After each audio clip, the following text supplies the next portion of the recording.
Hey there, comic book friends and fiends. It's Robin from the Great Wall of Comics, and with me, as always, my man, Chris, the comic vet. How you doing, sir? I'm good. How are you? I was doing great, and then just as we were playing as I was going live, I realized that I had just lost out. I was watching an auction on a Golden Age Flash book that was in really good condition. That ended up going for $25. I was waiting to try to snipe at the last minute, and yeah, that's what happens when you wait the last minute. You lose out potentially. Those who wait. But we don't lose out because we don't have to wait the last minute to bring in Taylor Winder. That was an awesome segue, Rob. Almost like you planned it. Look at that. That was a pro. It's almost something like negative into Taylor Winder. Yeah. Sure. I'm fine. You spin it that way, yeah. It's all good. It's all fine. Yeah. It's just one of those things. You get disappointed, you miss out. That's what That's called life. If I just put in what I was willing to pay, I might have won the book, right? Instead, I tried to play the game and get it as cheap as possible, and I lost out because we were talking backstage. But what are you gonna do? Well, you guys were too busy spoiling Batman to snipe the book. Rumor has it I probably have enough comic books for now. Yeah, maybe. And you really do need to go down that Golden Age rabbit hole because it's one that's I don't have a Golden Age Flash comics though. Yeah, but then once you get one, then you'll need more. No, not necessarily. Well, okay. Yeah, Rob. Anyway, I've seen you start to collect things. You had like no sci-fi space books like a year ago, and then Eli, how you doing? And now he's Captain Fishbowl. Yes, Les Crucius. Ooh, that's just good. That's a good name for him, Captain Fishbowl. I like that. Ruben, how you doing? Kenneth Bird, how you doing there, sir? Chop and drop. It's slabbing time. That's right. That should be a new one now. Every time Burke says, "You know what time it is?" It's slabbing time. Nice. All right. Slab me good. Nice. Cat fan, comics man. Shop. Hey, Shop. I haven't had a chance to comment yet. Freaking great books you picked up the other day on. You guys haven't seen it. Shop got he's really close to finishing up his Spider-Man run with some pickups that he got. Some great books. Good job there, sir. Mad Spidey, how you doing? Thank you for being awake and joining us. Don't forget, Mad Spidey, you want to check out what Shop picked up. They're awesome. Let's see. Marty, how you doing? From Canada. Yes, bringing in the Canadian love. The contingent brought in just to see Chris. They don't care about me. They're here. It's Chris's crew. Nav, how you doing? Our weekend is doing well so far, I suppose. Gary B, good to have you here with us. Let's see what else we got here. Gary he missed my only here partly because I thought Gary wasn't going to be able to make the show today. Nice to have you with us, Gary. Plans changed. Tyler's here. Yeah, and driving, which is perfectly safe. He's here to see you open up your or show your Pokemon slabs. Yeah, I'll poke his mom. Whoa! Get it, Pokemon poke. Yeah, I can't honestly say that I haven't used that myself around here. James Willie, how you doing there, sir? Let's see, anybody else here? We've got here Kenneth Bird, Marty, Mad Spidey. Everyone's greeting each other. Digger Jim, how you doing? Thank you for coming to us here. Yeah, Jim. Yeah, I would say everybody should buy Jim's boxes, but they sold out right away. So yeah, seriously, yeah, like I don't know what happened. I was gonna jump on both his and Jimmy Jam's, and Jimmy Jam sold out in like literally 30 seconds. So it goes madness. So. Yeah, well, it shows you that that value range is a very hot commodity. Yeah, although we say that just after we were talking backstage about the dorkery $700 box going. What? Yeah. $700. $700 all raws. Not a slab. Under 75, so we can't talk about it. Kind of a fun box. More than that, you're getting kind of nuts. No. It's a $700. There was like an ASM annual one. I mean, it was all some crazy. There was a lot of. It sold out in a day. You check it out. Less than a day. I don't want to get onto this channel. There's no slabs on it, so it's not for this paycheck for some. This isn't an unboxing show, you sons of bitches. That's on Monday night on my channel. That's right. By the way, mine. A fun show that I was lucky enough to be a part of already was the unboxing show, which is now I think that's kind of becoming your flagship show. I think it is my flagship show now. That and the comic book reviews that I'm super positive about. But Right, those are yeah. If two- you guys haven't checked it out, the unboxing match is a great show on Mondays that Taylor does. I was It's started gonna already. Look be a at that. long day for Rob. He's gonna be messing up my name all afternoon. Taylor- But it's all right. Taylor, Mr. where Window. two people exchange a box of approximate value, and you guys that you curate for each other, right? Yeah, you just make curated boxes. Why am And I basically asking just you? have a I just did it conversation with about you. comics and life and stuff, and like why you collect what you collect, and that kind of what you're into and all that kind of stuff. So It's all fun and games until Chip Gettler gets involved. yeah, and then Chip just goes way over the top and doubles the value of the box, which Oh, really? apparently he's watched my other unboxing videos where I bitch about box value and thought, oh, that applies to this. It does not apply to the unboxing. I mean, I thought that I went a little bit. I know that I Yeah, did. everyone's gone over it. Right. It's kind of one of those like, and I go over when I send them out too. It's just kind of you want to like. Yeah, but It's sort of like giving a Christmas gift this way. I think you want to you want the other person to really like what you give them, which is I think is the more fun part of doing it that way than just straight up mystery boxes. So the Tyler Taylor Bendis is killing it's his killing soul, mine right? too, Tyler. Yeah, well.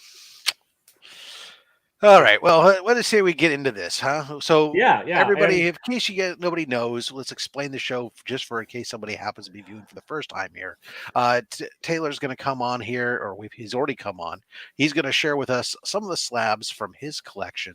And we're going to, along the way, take us on a journey through his collecting, what certain meanings of certain slabs are, stories about acquiring certain things.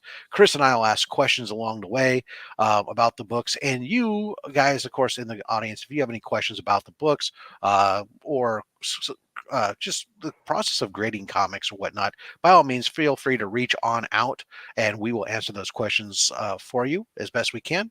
And of course, also about halfway through, Taylor's going to tell us that we're about the halfway mark. We'll do our first giveaway from the box. We have a short box here full of comics. We'll do 6 pulls minimum, because there's a chance for additional pulls and other prizes. And then we'll do another one at the end of the show as well. Sound good? sounds like fun. Sounds Are you great. ready for this, sir? It's fine. Yeah, I'm fine. All right, excellent. Sadly, welcome to the show. I don't think I have any 6.0 books. I was gonna try and What? I thought it'd be all fun to do 6.0s? like all slabs are just 6.0. That don't would have be any. tremendous. It would Yeah, have I been don't the have any, finest so. show we ever did. It would have just been The most average show Fine. ever. Yeah. it's Okay, just so- fine. For those of you that don't know, I had pretty much 0 comics in my collection before COVID struck. I kind of had lost them all in water damage and stuff, and so I really wasn't planning on getting back into books and stuff. But then I watched some mystery box unboxings, and I started doing mystery box unboxings on YouTube, which is kind of the gateway drug to doing YouTube content. I think that's kind of how most people on here have gotten started with their YouTube channel, and so for the most part. And there's a reason I'm telling this story because it leads to the first couple slabs. I did these boxes, and then I started getting followers, which is bizarre to me that people wanted to watch my cranky ass rant about mystery boxes. And then even more bizarre, I started getting these things called AOKs, which I had no idea what those were. The first one I ever got was, of course, from Gary B. He gave me a box of like DC comic female goodness because he doesn't like DC females. He's a sexist or a racist or comic bookist. And so that was awesome. And then I was like, wow, this is super cool. I'm like, I'll never get one again. Like, no one else is going to do that kind of craziness. It was such a bizarre idea to me. And then Jason slotted up 503, who is a good buddy of mine. He and I used to have the show rigged. He's kind of dropped off the YouTube earth, kind of out of the middle of nowhere. Said, hey, I really like your content. I wanted to send you something. I'm like, okay, sure. It's like, and it's just bizarre to me. And he's like, well, I know you like Sandman, and so I sent you this. Which is just kind of nuts. Like, wow. Yeah, this is one of the most prized books in my possession because of that. I have it in a higher grade that I've gotten since then.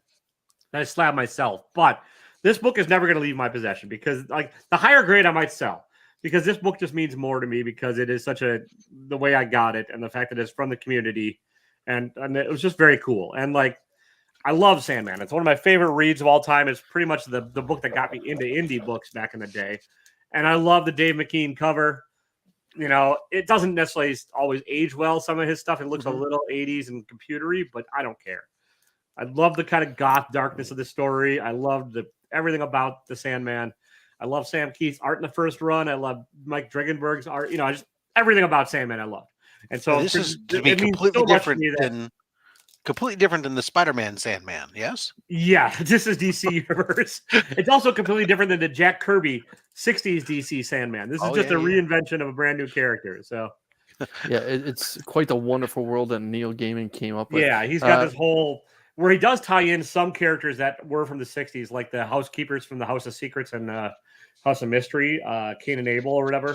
Yeah. And like they're now characters in the DC Sandman verse and stuff and other stuff. And like it's a great story if you've never read it. It's coming to Netflix.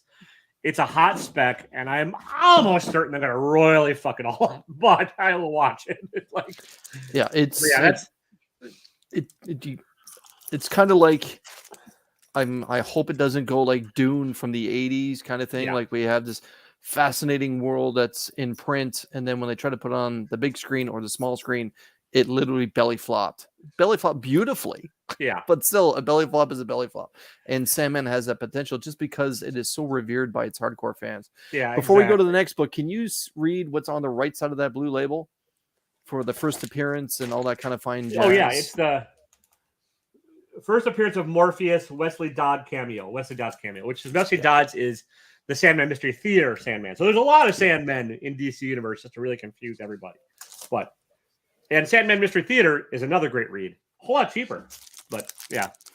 And then same idea, different person. Nola Comics also is like, hey, I really like what you do. I want to send you a book.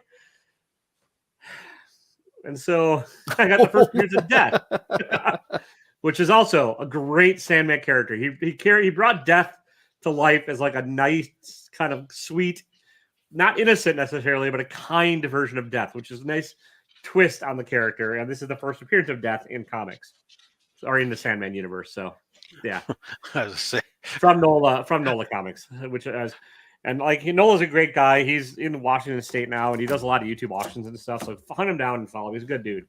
And then I started doing swaps and stuff. And James Willie, who's in the audience today, and I did a box swap. I'm not going to bust out all the slabs that were in that box because there's a few, but I did, because of him, get one of my favorite characters of all time.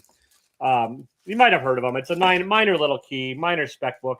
I'm going to take it out of this bag because this bag kind of shot, but not the first appearance because I can't afford that. But if anyone wants to okay me that, I'm not going to say no. Oh boy, look what he has. But wow, this was in a trade for a lot of Venom books for James Willie. And so this is 9.2. First appearance of Bushman is what the label will say on the right.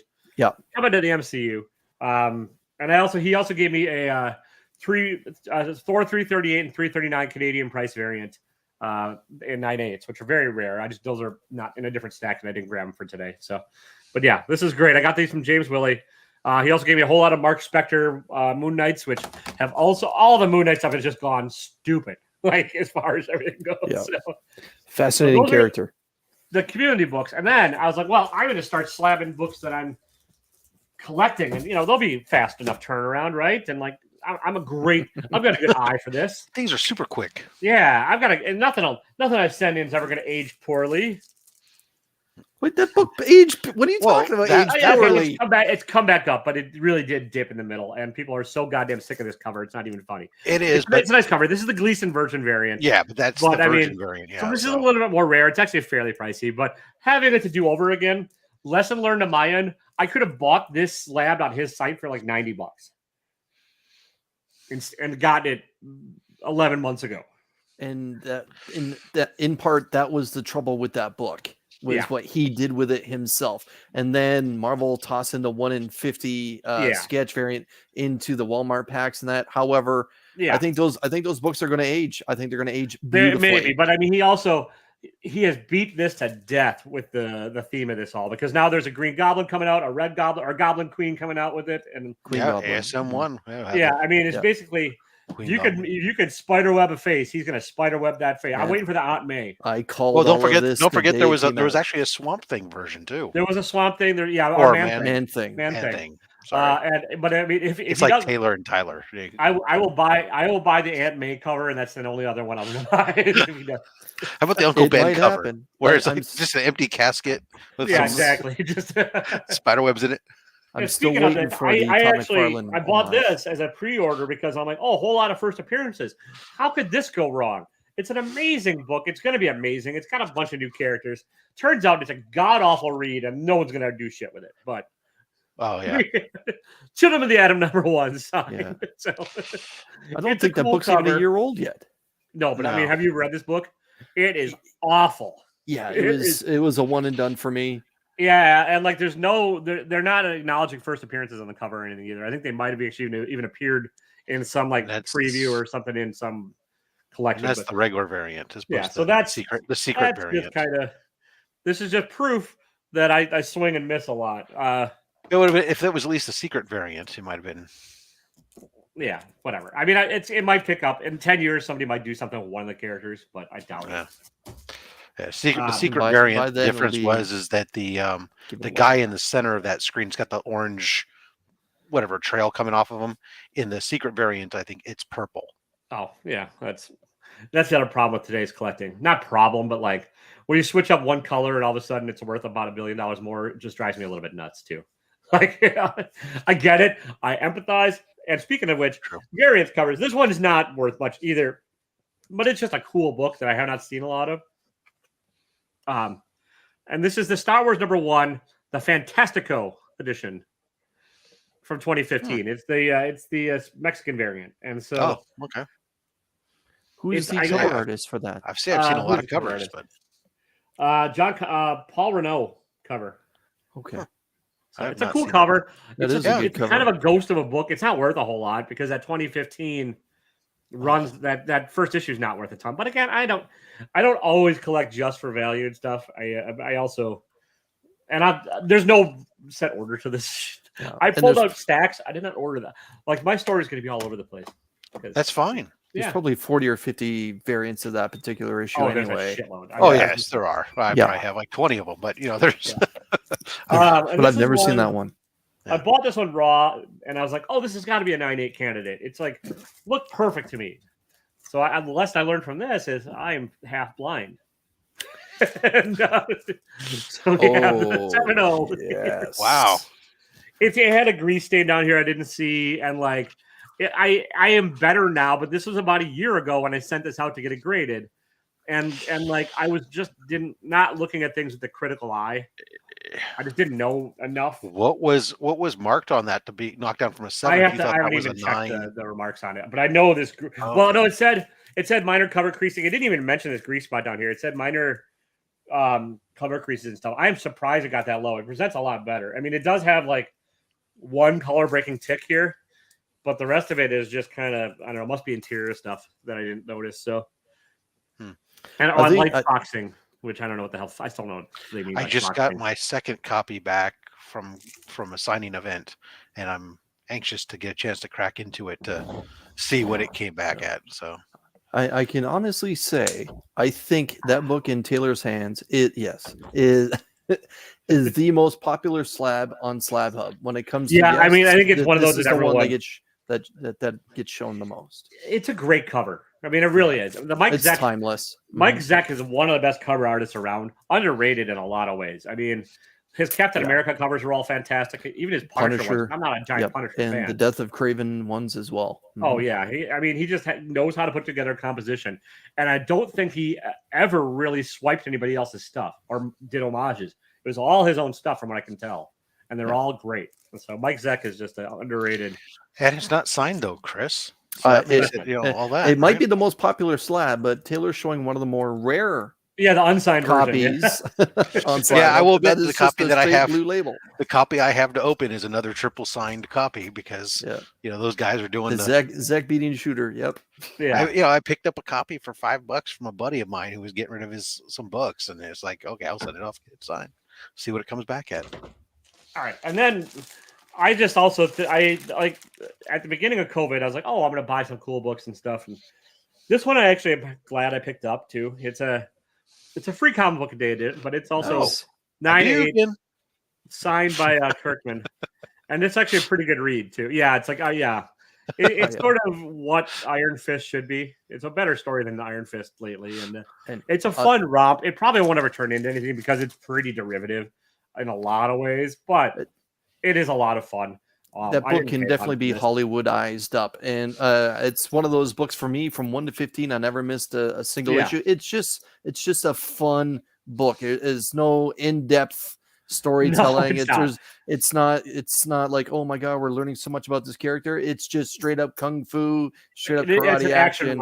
Yeah, it's just a lot of fun.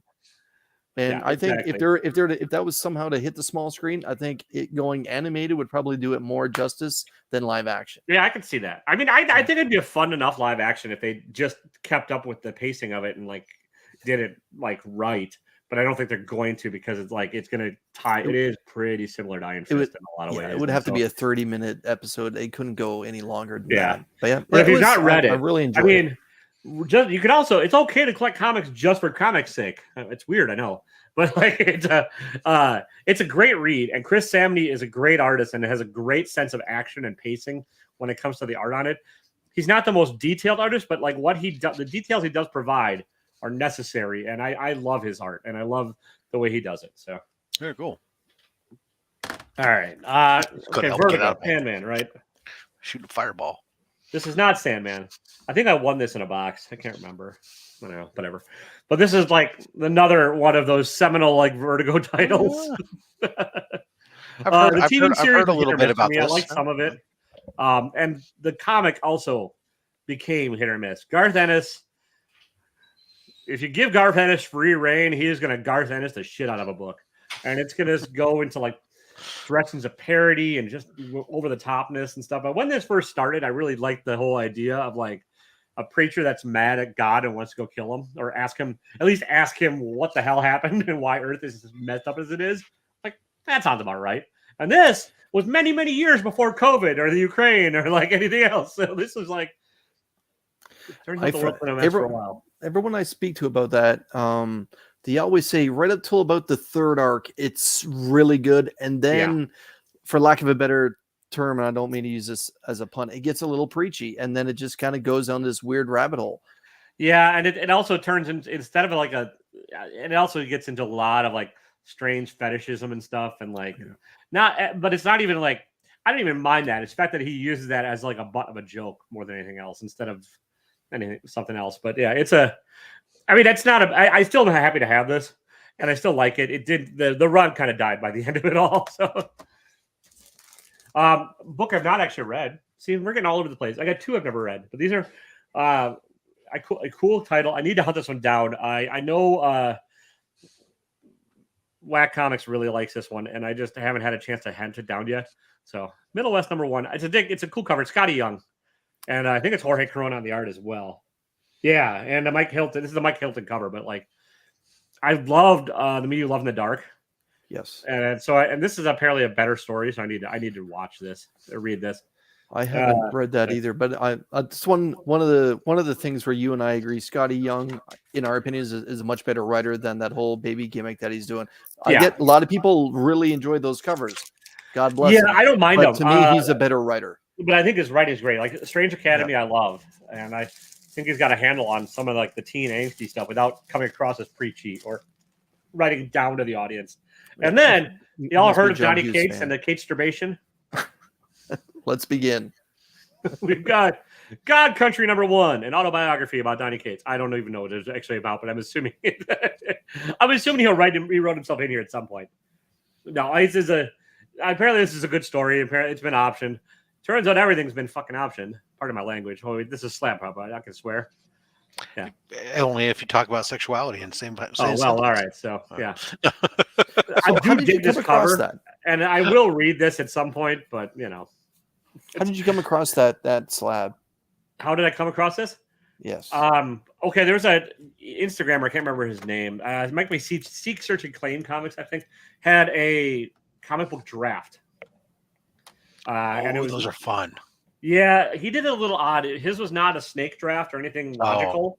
And it was like first person picked all their books, then second person picked all their books, and then third person picked all. And so he wondered why it didn't sell out. And I was like Yeah. 7th on the list, and I had to really hunt for stuff because like I just was like trying to get value at that point because all the books I wanted were long gone. Yeah. And so like this was at least value, and I was like, all right, I'll do that. And then I got a couple others, but like, yeah, if you could find a comic draft that does the snake draft style, Jimmy Jam's Garage Sale does them. I know a couple other people do. Mm-hmm. Maybe I did one, and it was real fun.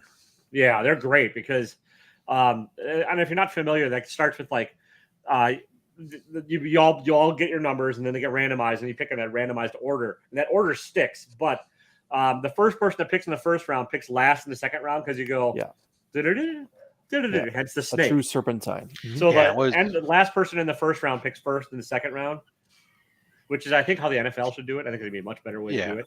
What was really interesting, the one that I did, not only did they do the snake, but they ahead of time they'd given out, okay, here's the books in round 1, 2, 3, 4, etc., and had values and stuff that were assigned to them based on lookups ahead of time, so you could do your research and figure out which one. But then there were more books each round than there were drafters. Yeah, that's nice too. So everybody got to then vote on one of the remaining books to carry over to the next round. Oh, that's a fun way to do it. Yeah. Yeah. So then you always had one book carrying over from the previous round to the next level. So it was always kind of cool. Yeah. So I've gotten slabs every which way. I think I did the. And here's the last way I've gotten them. I won a raffle. So. And this is X-Men 95. It's a 3.5. I paid like $2 and I won this book. So, and it's the first appearance of Thunderbird. Or hang on, Death of Thunderbird. Third appearance of the new X-Men. Count Nefaria and Ant-Man appearance. Ant-Man's in here. I should crack it open and read it. Anyway. Yes, I can tell you how. Thunderbird dies in an explosion, and I believe that's like the second or third copy or issue after GSX, which is his first appearance. Yeah, Thunderbird doesn't last very long at all. This is a third because like he appears in GSX. Native Americans get the shaft. Then 94 and then 95, right? If I remember right. So, yeah. So it's a cool comic. I don't have a ton of some of these. I do not have a ton of emotional attachment to be honest with you, audience. So if you have any and you want to trade or talk about buying, I'm a dirty whore and it's all fine. Right. So anything you see here, make sure you reach out to Taylor. He's there's really for the right price. All the books I'm showing today, there's really only one I wouldn't sell. Well, for the right price. Yeah, maybe. But the one, it'll be a tough one for the one. And it's not probably even the one you think. Well, maybe it is. If you know me, it's probably the one you think. But, like, it's not this one, which is like one of my favorite characters and everything. But, yeah! Hell yeah! I didn't expect Remy for a man thing, but okay. Yeah, this is actually it's all about the man thing. This is the first appearance of Howard the Duck. Oh, yeah, and it's only a 3.5, but it's a Mark Jeweler variant. So nice. Matt Spidey, $2 plus $400 to ship it to Australia. No problem. So, American. Yeah, American, not your Australian money. I don't want prison money. So, anyways, I've never seen that. He's got this prison wallet. I love Howard the Duck. He's a great character, and I think it's just stupid and fun. And like he toes that line for me. Like sometimes comedy characters bug the shit out of me. Like Deadpool bugs the shit out of me for some reason. I don't really generally like Deadpool, and I really hate like Ambush Bug in DC and stuff. But I kind of dig Gru the Wanderer, and I kind of dig Howard the Duck. It's all taste and humor, and like I think basically Howard the Duck's a sarcastic asshole that's trapped in a land he doesn't want to be in, which is a metaphor for life, right? And enjoy cigars. So I'm all about the duck. Yeah. But I mean, I do not need to own it in a jeweler variant. I know it's valuable. I found it, and I'm a dirty whore. And sometimes I spec and I think I get it right? I mean, maybe there's no proof of this because it hasn't happened yet. But I did find this book pretty cheap, and I got it slabbed on my own. Nice. I was hoping for a 9.8, but I'll settle for a 9.6 on this one. Yeah. And there's some room to grow on that one. Yeah, this one's not so bad apparently. And a CBCS 9.6 is like a CGC 9.9, right? That's sometimes it seems like it. Honestly, like all the graders' notes are like minor defect. I'm like, thank you for that. That's useless to me, but so. And I think Reaper's a cool character. I actually do think it's cool that Marvel's doing this. Like, I know some old curmudgeons are up in arms that like they're coming up with new generations of heroes for the youngins, and like, but then they also bitch when anything happens to the old heroes. Like, that's not my Iron Man. But then they're like, you can't change the Punisher logo. Yeah. You don't get it both ways, people. Does half the people in pulp culture even realize that Tony Stark has been dead for years and that it's just a clone, and that Riri is actually the real person here? Anyway, yeah, didn't Tony Stark have sex with his own brother to make himself or something? I don't even know. Like, there's so many. Like, Tony Stark's been Tony Stark this shit, and so it doesn't matter. But having new character. This is the new character that they can mess with without touching your beloved old character that nobody really cared about until the 2008 movie. What's up, Anachronic? What's up, Gary B? And then favorite character. Well, one of my favorite characters. My favorite character is later on here, but like, and this is a spec book, and I probably will unload this one honestly when it gets a little bit closer to the movie because. Oh boy. Yeah, this one I lucked out. I got it. I think I won this from that Spider-Man booth. And then that's going to be a theme for the second half of the show is I won it from that Spider-Man booth. I won it raw. And I got it slab, and it came back as Slabby Boy 98. Wow. But here's the thing. And so no one in the audience is probably going to buy this if they listen to my preaching on this. Villains generally don't make great spec. Unless they have legs. Unless they're like a Thanos or a Galactus or a Dr. Doom. The Goblin. Or they don't see the God Butcher lasting past Love and Thunder. No, he's not making out of that film. Like, he's got the Necro Sword in the Lego set, so he's probably going to be the gateway to Null. But I don't see him going past this movie. So, don't spend a shitload on this right now, unless you really want it from me, and I'll sell it to you for like a kidney or a liver or something.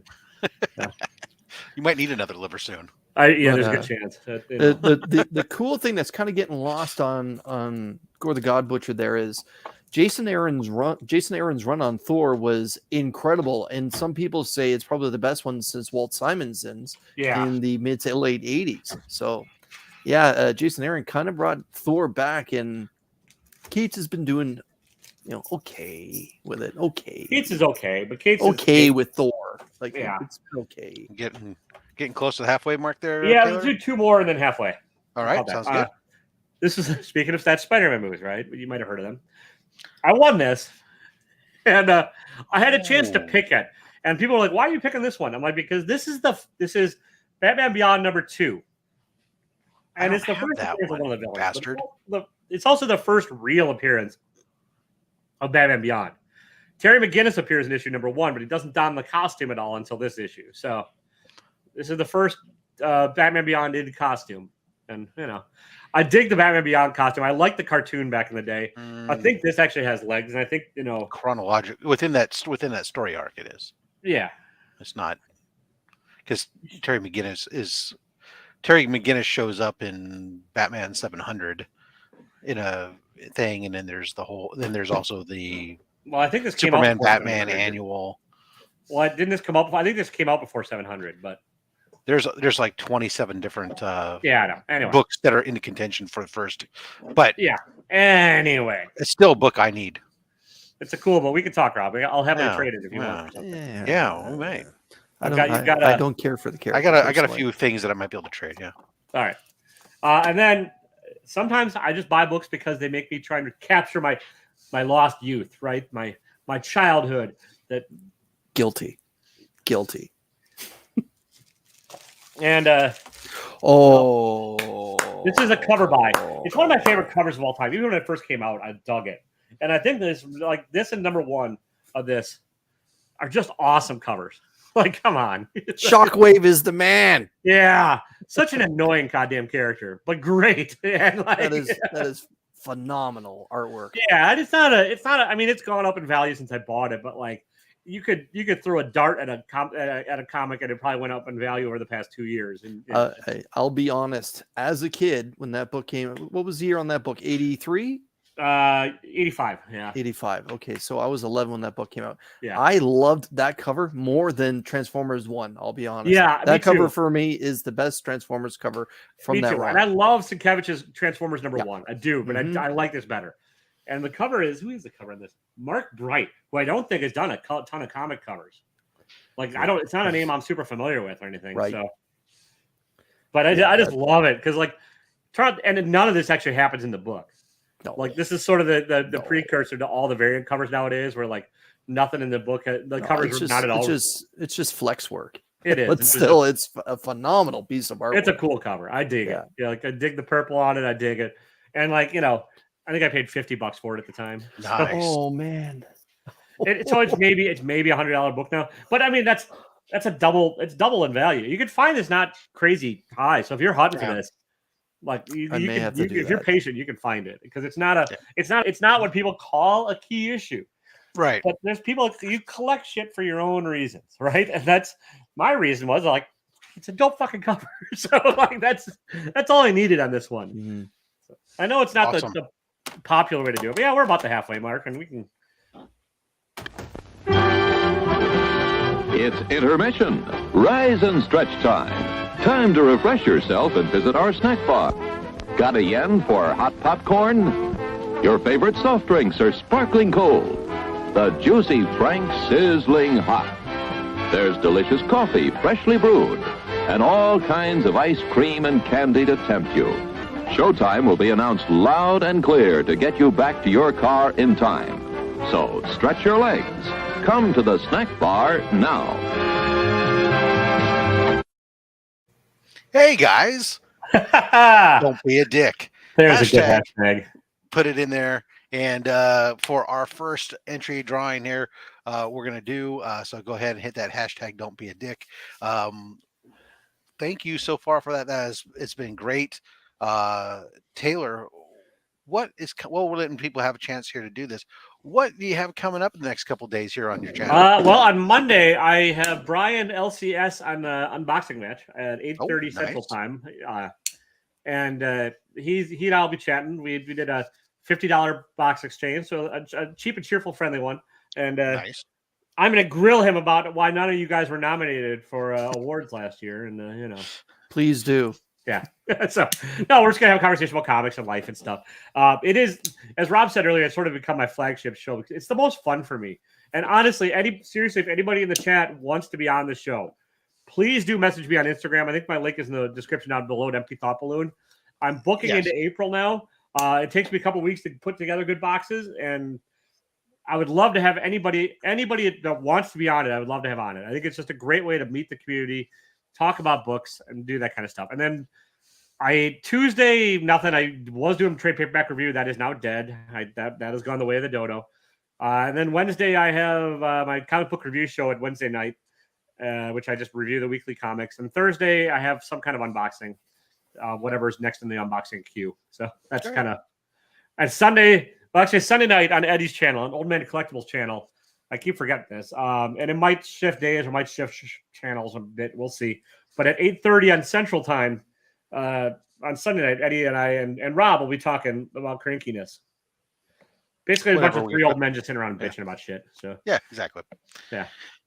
And don't forget down below, guys, not only in the description below, there is the information for Taylor, his YouTube and his Instagram, as well as Chris's, but also scrolling across the bottom there, you can follow Taylor. You can just find him easily on YouTube as Taylor Winder, on Whatnot as Taylor Winder, Instagram, Empty Thought Balloon. And of course, also don't forget, if you like the 6.0 and the Don't Be the Dick and the fully microchipped and all that fun stuff, the Taylor Winder collection. Yes, I am nothing if not a entrepreneurial whore. Yeah, is available at taylorwinder.com. Having said all that, we've given people some time. We have 24 entries out of 31 viewers. So let's go ahead and spin the wheel of fish. All right. Let's see how rigged this is. Wheel of fish. Big Dave loves comics. All right. Congratulations there. Congrats. Sir. Let's see here. Let me put myself in here. Let's go ahead and make yourself there. Let me grab the box here. Taylor, you get as the guest, you get to do the first set here. You can number from the front, number from the back, back to front, front to back. All right, 2 from the front. Second from the front. All right, first book out here. We have The Flash, issue 774. Nice. That's a good cover. Now to complete the shocker, we gotta go one from the back.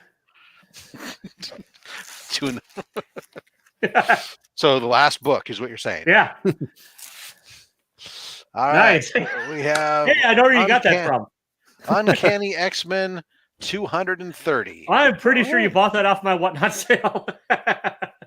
Look at Longshot doing that. That's awesome. Yeah. I do buy there's books one off in the of middle. whatnot for this box. One about in the middle, Rob. Just one in the middle. One in the middle. Somewhere in the middle. Yeah, I'll go over there. Right in the middle. G.I. Joe issue Nice. 47. I feel every G.I. Joe from like 25 to 75 is the spec book. Yeah, and that's a newsie. Very nice. All right, let's make Rob count a little. Let's go 11 from the front. 1, 2, 3, 4, 5. Oops. 1, 2, 3, 4, 5, 6, 7, 8, 9, 10, 11. It's the Bat. Batman 101. Nice. Very Not a nice. bad book. James Tiny Onion. 2 more. Let's go 11 from the back, just so we can keep counting the same number a lot of times.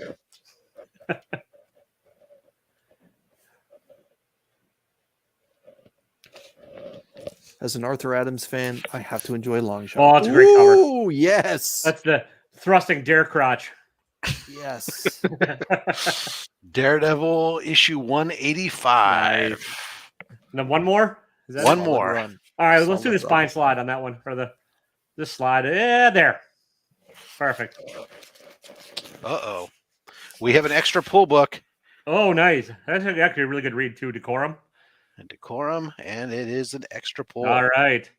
Might as well slide again and see how lucky you can get it. There. Oh, nice. Crossover Kate Sturbation. number 3, and this Todd is McFarlane cover. the Infinite cover. Nice. Oh, Awesome. That's the one to have. Congratulations. Way to go, Big Dave. Way to Put this go. out of the way here.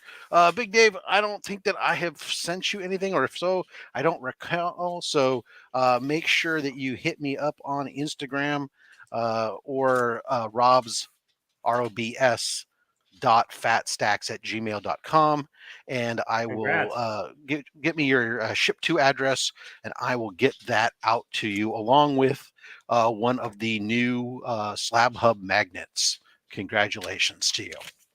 All right. all right. Look at that. Thank you, Chris, for returning us into formation. And with that, sir, let's All get right, back into some slabbing. All right. Sexy. See it, show it, slabbing right? That's action. how it works. If you see it, you got to show it. So, That's right. got the first appearance of Longshot. There you go. Boom. Not a 9A, but it's a 9.0. Art Adams cover. Newsy. Love it. And this is just a fun read, too. Like, Yes. it's just such a wacky ass book. Like that gave us one of the most interesting X-Men villains of all time, Mojo. Mojo, yeah. Yeah. Exactly. So again, everyone that's watching, like, expect this mutant to show up in the MCU.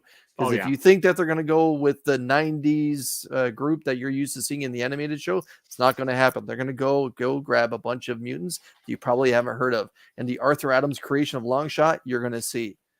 Yeah, I would not be Yeah. surprised. Hopefully he Yep. still has the mullet, too. Yeah. I want him to yeah. look like, what's his face? The Tiger King, but with 3 fingers. He's just such with a the- fun character. Him and Nightcrawler were terrific back and forth with They each other. were, Yeah. they were. And Mojo is a Yeah. great villain. And then Yeah. Spirals are so is Spiral. Yes, agreed. Spiral, Yep. yeah, and her interaction with Wolverine later on is really good too. And I picked that up at C2E2 the weekend I met Rob in real life, and Chris, the comic vet. Both you guys in real life.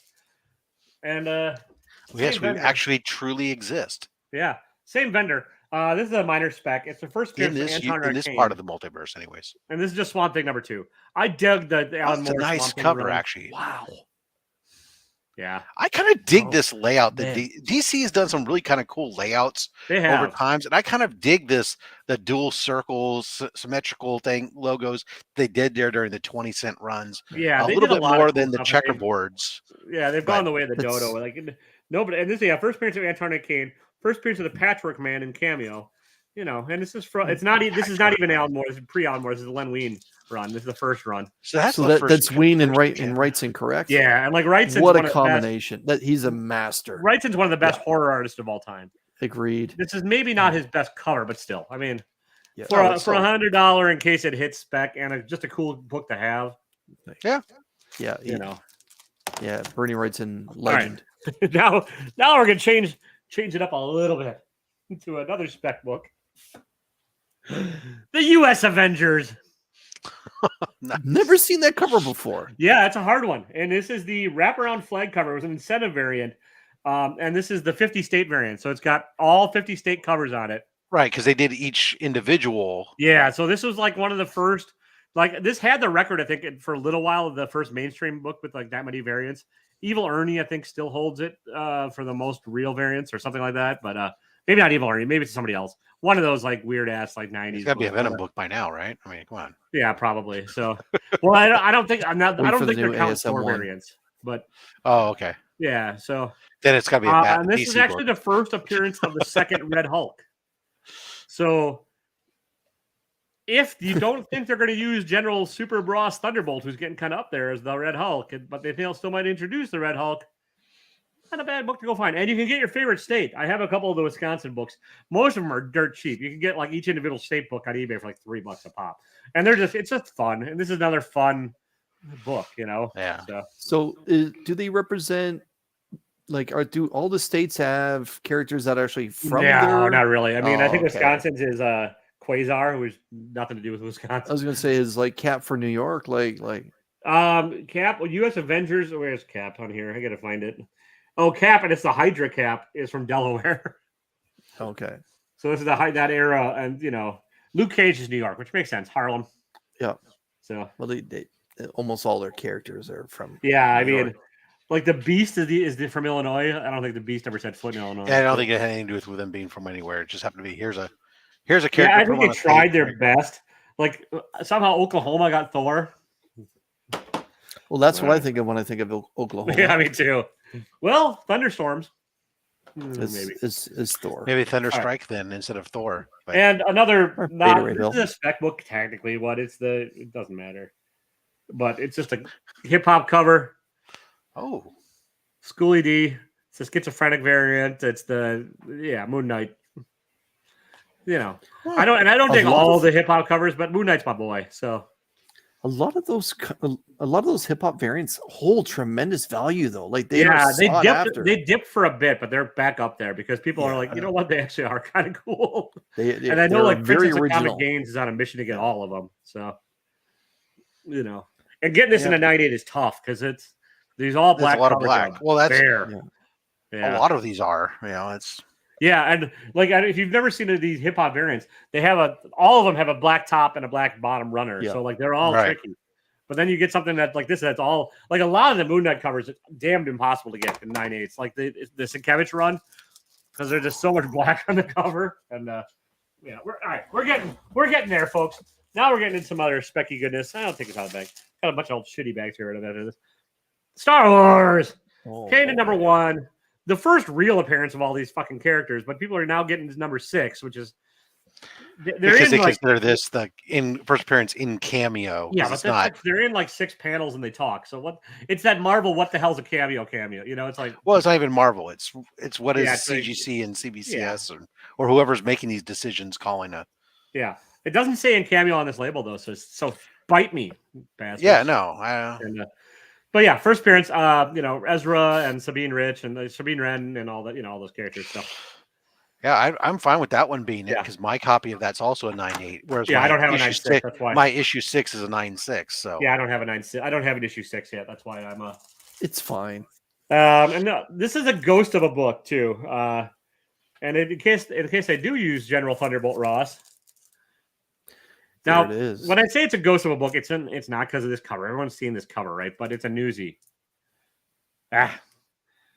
And so finding this book in a newsstand from 2000 and what is it, 8? Yeah, 2008. That is tough. So even at 8.5, this is a fairly valuable book, and I do dig this cover too. I mean, it's just kind of look at that flexing. That's what I look like. When I'm traps all the way to Sunday. My God. Yeah. No neck, Need more- just straps. Need a little more fiber than Taylor. Yeah, this is a no. Trust me, I don't have that problem. And yeah, we're in the part that Tyler from Whack is gonna hate because it is all stuff. I have this at a 9.4 as well, but like, I think this character, if they don't bring this character and treat her well, it's an injustice because she's one of the more interesting characters to come out of Marvel Absolutely. and So Star much Wars she should lately. do. Like a douchey female Indiana Jones that'll just fuck everybody over with 2 murder droids. Come on. Like, Exactly. to me, the droids would be enough to tune in for alone.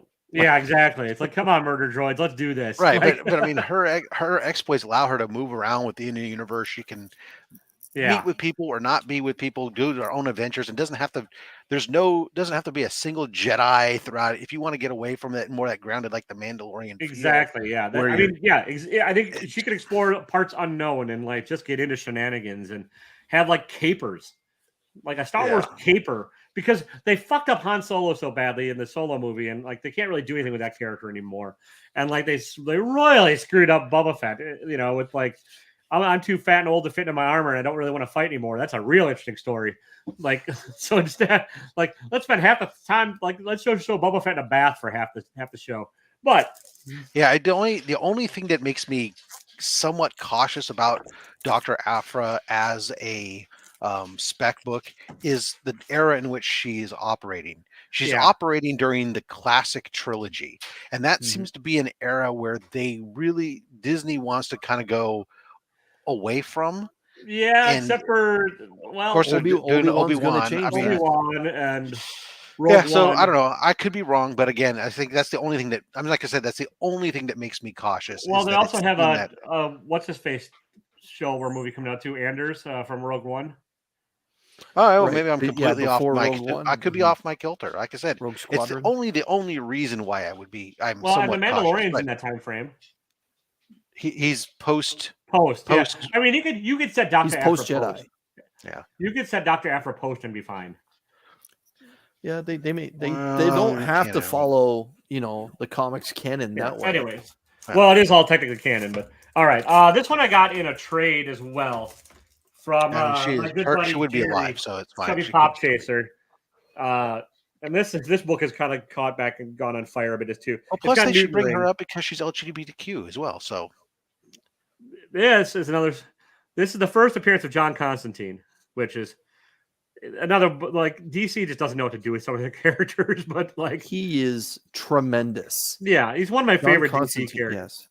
yes. I would beg to argue that John Constantine might be the best Alan Moore creation of all. Yeah, this book there's Newton rings all over this, which is the part of the problem with the CGC, but still, it's a great book, and like a great yellow cover, and this is just. And John Constantine didn't. I don't think Alan Moore created him quite as what he's turned into, I but agree. it's still a great creation. And like, I love the idea of like a trickster magician that really isn't all that powerful, but just is really good at fucking over everybody. Like His swagger is Dr. Aphra, that incredible. idea of like just getting out of things in a tricky way. That's all I want out of the story. But then. I'd heard of this character too. This is another like I won this raw from that Spider-Man booth back when they were on YouTube and stuff. I miss them because I would win things like this. nice. I've heard that he might be. Yeah, I don't know. I don't buy it. So this one has like a ding. I had a dent in it. There was no way I was going to get a 9.8, but I'll take a 9.2 in this all day long. So Sure, yeah, I mean, sure. Miles Even is- a because it's got 9.2. a little bit of the crease down the middle, the polybag crease too. So Yeah, but at a 9.2, it's still probably $200 or something. So no.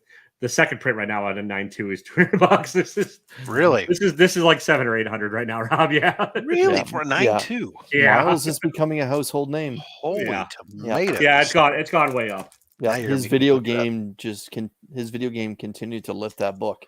All right, we're getting into a we got some fun ones. We got about 5 or 6 left. Some real fun ones for me. Like fun for me, probably boring for your audience, but I don't give a shit. I bought this raw low, and it's just my other jam is Thor and Beta Ray Bill, and Oh, yes. old Journey into Mystery. This is the retelling of the origin of Thor. This is Journey number what is this? 989. I paid $80 for the book, so and it presents really well.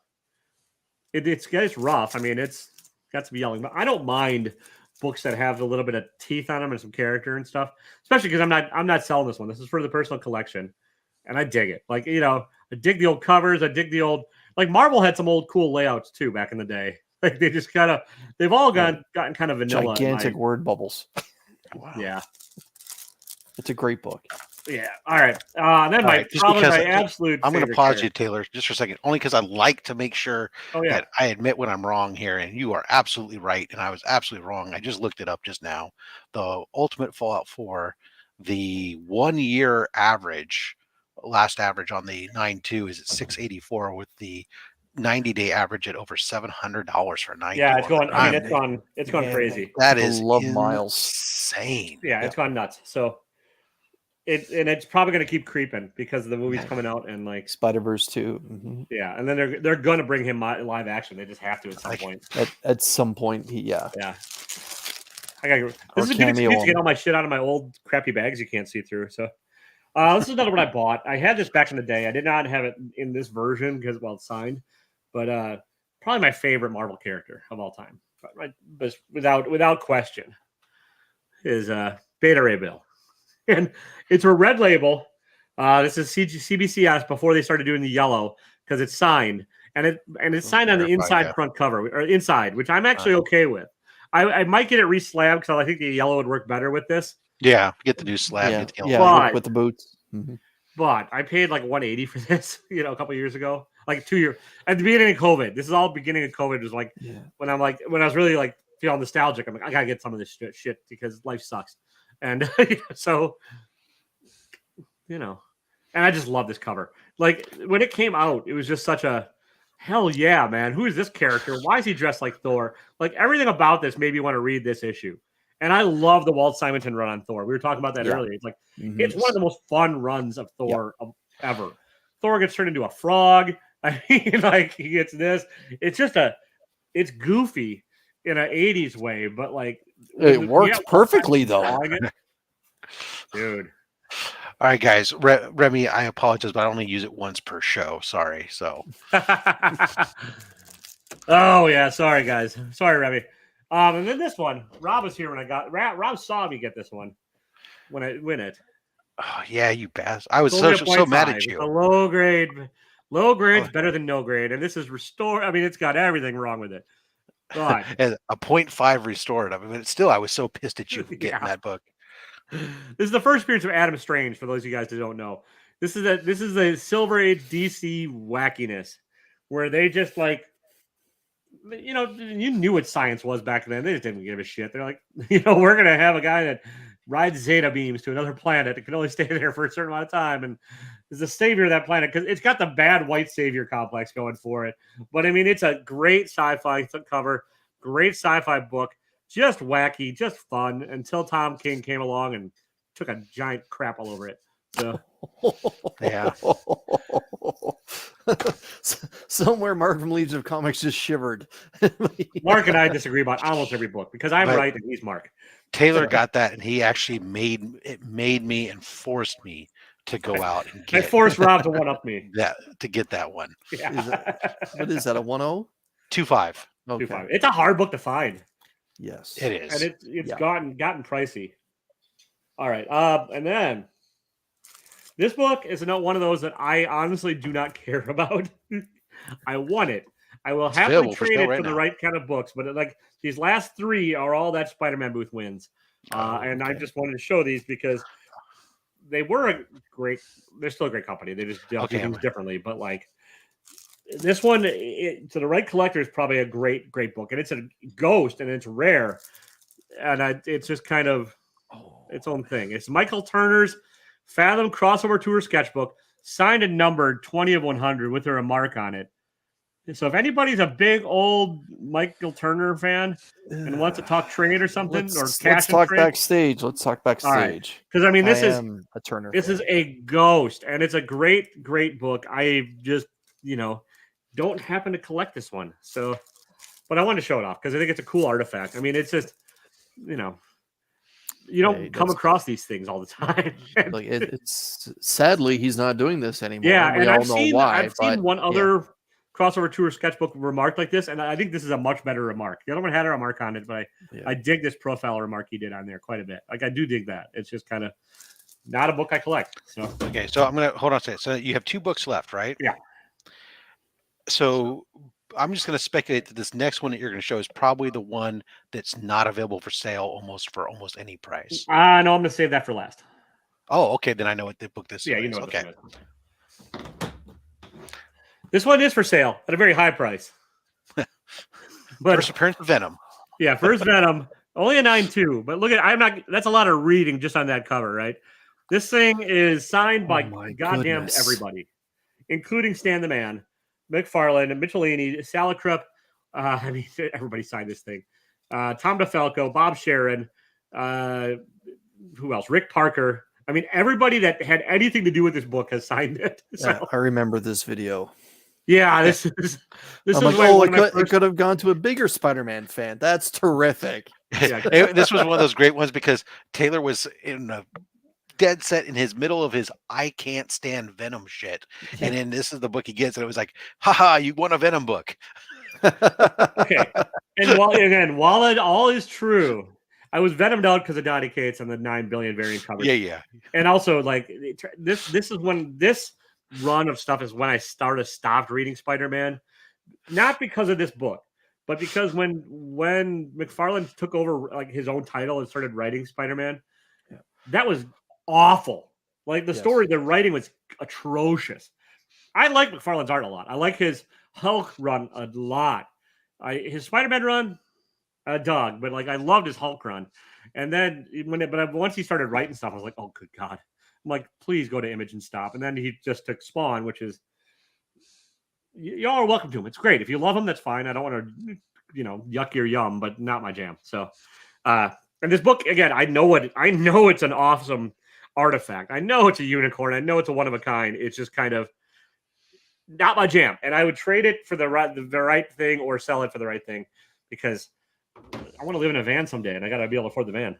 And, if I could use Venom to afford the van, I will do it. This book I hate. And last, and probably to other people least, or not least, but lesser than the book I just showed, we have this one. And this is the one that would be very hard to pry out of my hands. Oh boy. Let's talk about that newsie. Yeah. This is, I mean, everything was a newsie back then, but still. First print, Star Wars #1, signed by Chaykin and Roy Thomas and Chaykin, Tom Palmer, Roy Thomas, and Stan Lee. So 4 signatures. And this is the first movie I ever saw in a theater with my dad. I saw it in a drive-in theater when I was young. It started my like kind of obsession and love with sci-fi and nerdiness and stuff. And it's one of the ways my dad and I can bond over things. We don't have a ton else in common necessarily all the time. Like we don't really agree on politics. We don't agree on religion. We don't agree on anything else. But we could sit down and watch Star Wars or Star Trek or Doctor Who and get along. And so this book, and I still think it's a great cover. I mean, it doesn't necessarily super accurately represent the movie, but I don't care. Well, there's a story behind that too. Right? Yeah, but you're a lucky man. Yeah, this is a great. Yeah.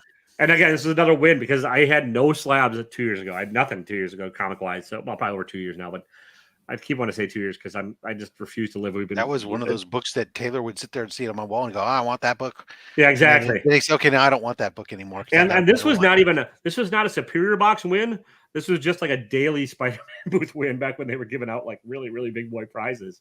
So I think JPG back in the day was also like really not feeling so great because of COVID, and like that was his way of coping, was to just give out enormous books on almost a daily basis. And I'm not different times. And that's my grand finale, guys. So holy Toledo, that was it's a little bit different. I mean, I know I don't have a lot of the Golden Age stuff, and I want to start building a Silver Age collection. That's my next goal, but it's not necessarily about all this and everything else and all that other fun stuff. But damn, that is those are you definitely brought it there. A lot of people had great stories along the way, and some books that everybody can appreciate and has a connection to. Sometimes when you get people, you show all these really old books, some people just can't relate to those books. Yeah.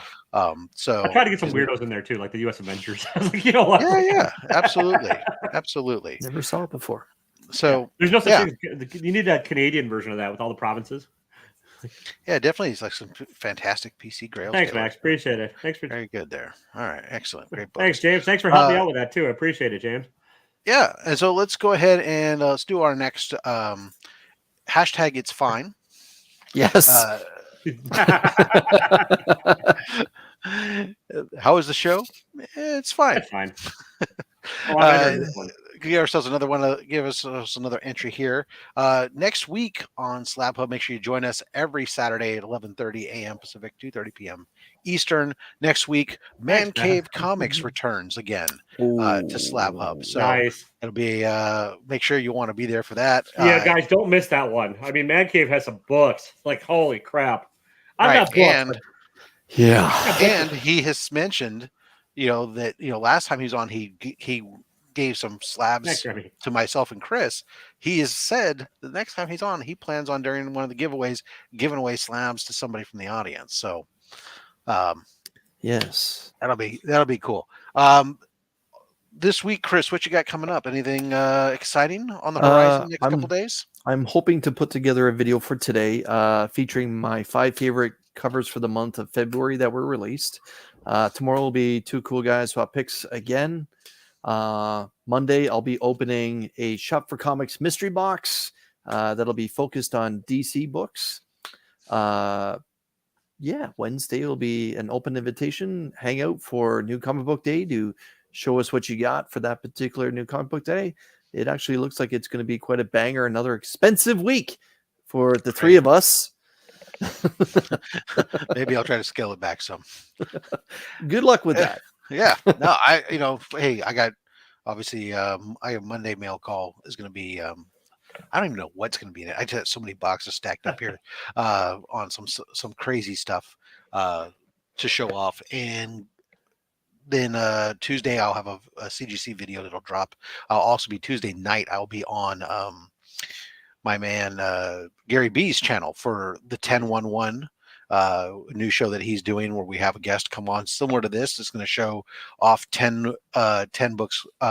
Theirs are good, and then one that has a particular story and one that's a spec book. And then the rest of the week there'll be other stuff that drops. But just you can like and subscribe with the notification when those drop. And while you're at it, what the hell? Why don't you like and subscribe the other guys as well? Hit those notification bells so when their stuff's coming up. You don't have to try to remember it in your head. It's kind of nice the way technology will work like that. Thank you, Nadia. Absolutely. All right. Having said that, it looks like we got 32 viewers, 23 entries. So I'm going to give you 10 more seconds to double check yourselves. Make sure you guys entered it correctly, because we'll make sure that you get that chance to win. And grab the box here. Bring it on over here. And 9, 8, 7, 6, 5, 4, 3, 2, 1.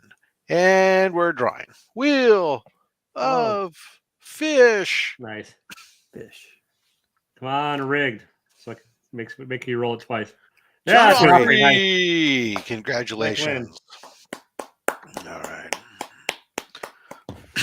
All right, Chris. How are you going to hook up Joffrey today? Let's get my man Joffrey some good books. Because I'm feeling like the number 6 is important here. I'm going to go 6 from the front.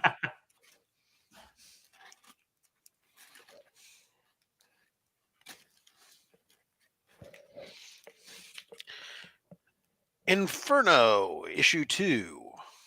Nice. Very nice. Very nice. Let's go 6 from the rear. When you say rear, it sounds so dirty. 6 from the ass. Let's go. There you go. Toxin. Ooh. Number 1. He's all forearm. Look at that dude. Yeah. Yeah. Like Sam Wolverine. He works out a lot. I mean, wait. Yeah. Popeye. All forearm.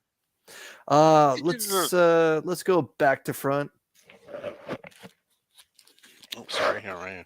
Ready? Now, Robert.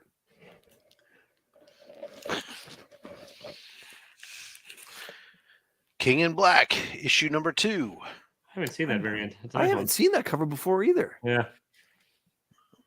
Is that Scotty Young's work? It kind of looks like it. No. Okay. I did enjoy a lot of those King in Black covers. Yeah. Eddie falling onto a hood of a car and getting. All right. It all worked out in the end. Let's keep going. Now. See you, Cat, and thanks for jumping in. Appreciate it. Namor, the First Mutant. There you go. That's a good old Jay Lee. Look at that. Yeah.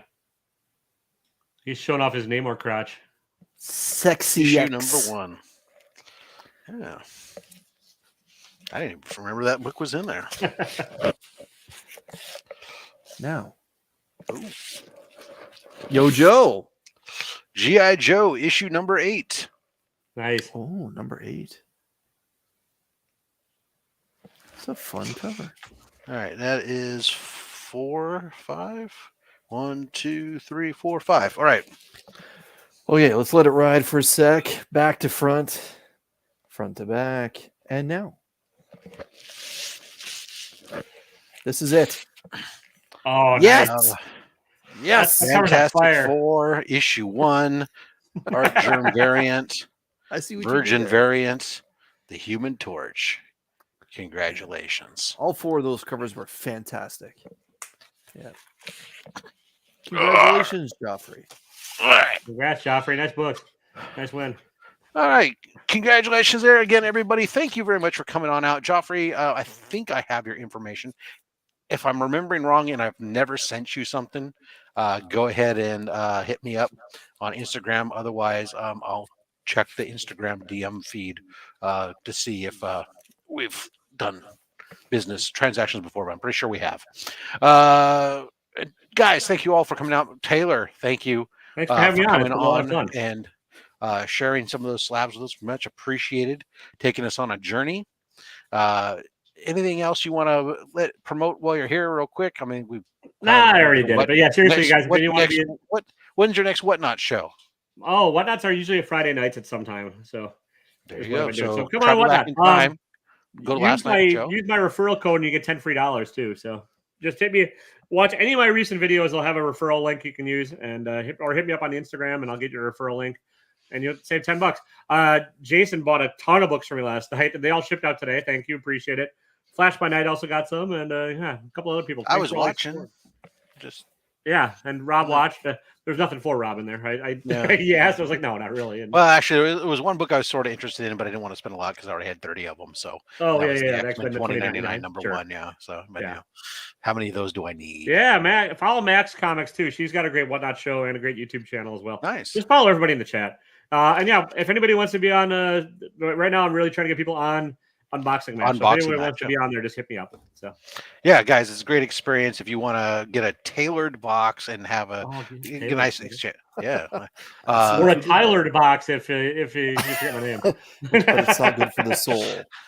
Then check out an past episode, see what it's like. Yeah, Rob's been on there before. You can check out his episode. I loved it. I thought it was great. It was a great experience. So, and I will say that 98% of the books that Taylor sent me are in my PC and not in this drawing box. So nice. Unlike most mystery boxes. Likewise, yeah. I kept all the big boy books from Rob. I was a dirty. That Brave and the Bold. That was hard for me to give up. That Brave and the Bold one. Oh, that's a good cover. I like it. Yeah. The Spectre and the Flash. Yeah. All right, guys. Until next time. Max. It'd be fun to have you on. Yeah. Yeah, absolutely. Make sure again next week, Man Cave Comics. And until next time, guys, collect what you want. Don't listen to anybody, including myself, because I'm just a fat man with a fat stack of comics and a fat opinion. Thanks for watching.